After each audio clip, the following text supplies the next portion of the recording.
The children of much middling love to play with the magical Glimstones in its forest, but unfortunately, a clutch of trolls has settled into a clearing in the forest, and they're snatching gems and children. Can Wizard Widdershins and his pal Esmeralda team up with their friends to save the day? Glimstone Grab is a mid-sized cooperative board game for 2 to 4 players. Win by banishing all the trolls. Lose if all the children are captured at the end of anyone's turn. Glimstone Grab includes an 8-page rulebook, a modular board in 5 pieces, 40 Glimstones, 8 in each color, set aside any extras, 5 trolls, each with an easy and a more difficult setting,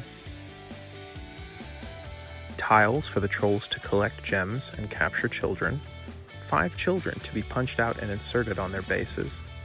Likewise for our heroes, Esmeralda and the Wizard, shown with their sacks to collect Glimstones. 1 magic wand, a custom d6 dice with 1 side per gem type and a player's choice wild symbol.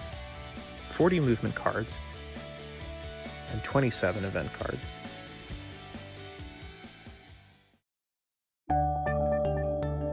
Arrange the board pieces in a circle in any order. Place 2 gems in each cavity, randomly. Arrange the children in random order on the path. Place the heroes opposite each other in their starting positions. Esmeralda starts by her campsite and walks anti-clockwise on the main path. The wizard flies out from the castle, moving clockwise along the outside edge of the board, reaching the gems in the sky. Select your trolls. Make sure they're flipped to the correct difficulty levels. Refer to the chart on page 3 of the directions, and put them in the clearing. Shuffle the movement cards and deal 3 to a player, face up. Place the troll's chest and prison and the hero's gem collecting sacks. Roll the dice 4 times and transfer a matching gem from the forest to the troll's chest for each dice roll.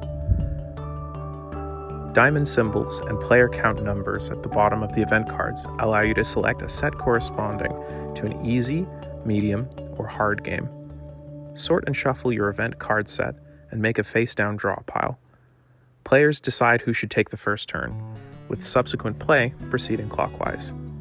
If necessary, top up the active player's movement cards to 3. Always draw an action and event card at the start of turns. The active player should make any dice rolls, but all players collaborate on decisions. Then the active player chooses 1 or more matching movement cards to play on either Esmeralda or the Wizard. After the chosen heroes move and collect 1 or more gems, check their sack to see if a set of 3 or more gems will attempt an auto-magic child rescue. If the hero is opposite the other hero, check their combined gems to see if they can perform a banishment spell.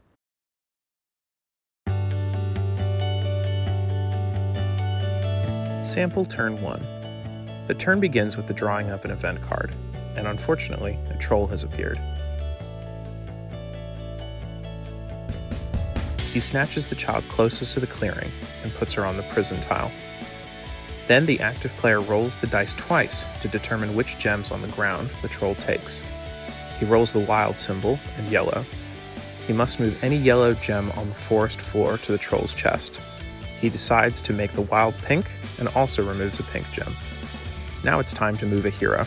The player chooses to play his red movement card on Esmeralda, moving her anti-clockwise to the first red gem she encounters on the forest floor, and putting that gem in her sack. Note that she cannot collect the gems in the sky. End of turn.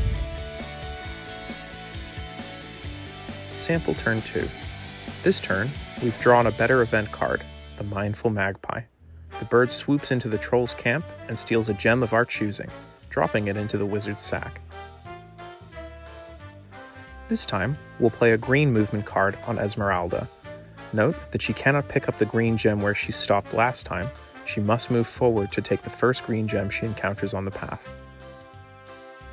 Each board piece contains 2 possible meeting places for the heroes, where they each stand at the gem pit, directly opposite each other. Esmeralda has stopped at such a place, and the heroes have collected several gems. Players decide to take 1 red gem from each sack, and use them to banish Goosebairn, the red troll. Last sample turn. Uh-oh, we've drawn a child captured card. We can lose the game if too many children get captured. The child closest to the clearing goes into the troll's prison. We'll play a green movement card on Esmeralda again. She moves a good distance around the board to the last green gem on the ground. She picks it up and puts it in her sack. Aha! 3 gems of the same color have enough magical energy to fly to the troll's camp, making a big flash of color. The greedy trolls get distracted capturing the gems. This happens automagically whenever there are 3 or more gems of the same color in a sack.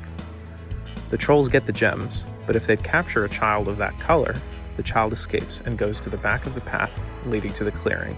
We invite colorblind players to use the player aid on the back cover of the directions depicting which gem shape matches each child. Enjoy your games of Glimstone Grab!